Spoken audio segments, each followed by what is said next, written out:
Վրաստանը նոր կաթողիկոս պատրիարք է ընտրել։ Համայն Վրաստանի 142-րդ հովվապետի ընտրություններն սկսվել են մայիսի 11-ի վաղ առավոտյան Թբիլիսիի Սուրբ Երրորդություն Մայր տաճարում։ 22 ձայնով ընտրվել է Շիո Մուջիրին։ Միտրոպոլիտ Շիոն ծնվել է Թբիլիսիում 1969 թվականին։ Թավջութակահարի կրթություն է ստացել Թբիլիսիի կոնսերվատորիայում, սակայն թողել է երաժշտի մասնագիտությունը եւ 1993 թվականին վանականի ուխտ է ընդունել։ 57-ամյա Շիո Մուջիրին 2017 թվականից համարվել է հանգուցյալ Իլիա II-ի հավանական իրավահաջորդը։ 9 տարի եղել է կաթողիկոս պատրիարքի տեղապահը։ Ընտրությանը մասնակցել են 1000-ից ավելի պատվիրակներ թեմերից, վանքերից, հոգևոր այլ հաստատություններից, նաև հանրային գործիչներ գիտության եւ մշակույթի ոլորտներից։ Քվեարկությունն անցկացրել են Սուրբ Սինոդի բարձրաստիճան հոգևորականները։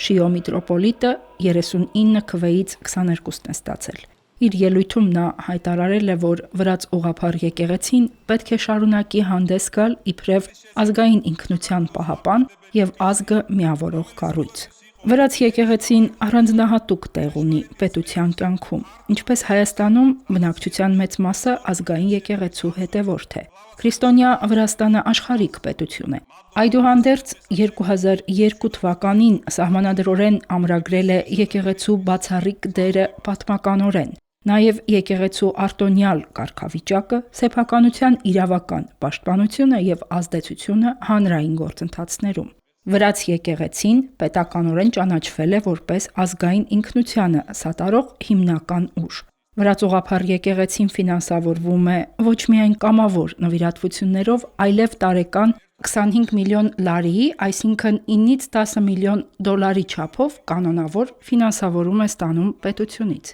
Իսկ հոգևորականները զգալի ազդեցություն ունեն քաղաքական կյանքում, հիմնականում զբաղվելով մշակութային ժառանգության պահպանությանը եւ տարածքային ամբողջականությանը վերաբերող հարցերով։ Վրաց եկեղեցին տնօրինում է խոշոր գույքային միջոցներ։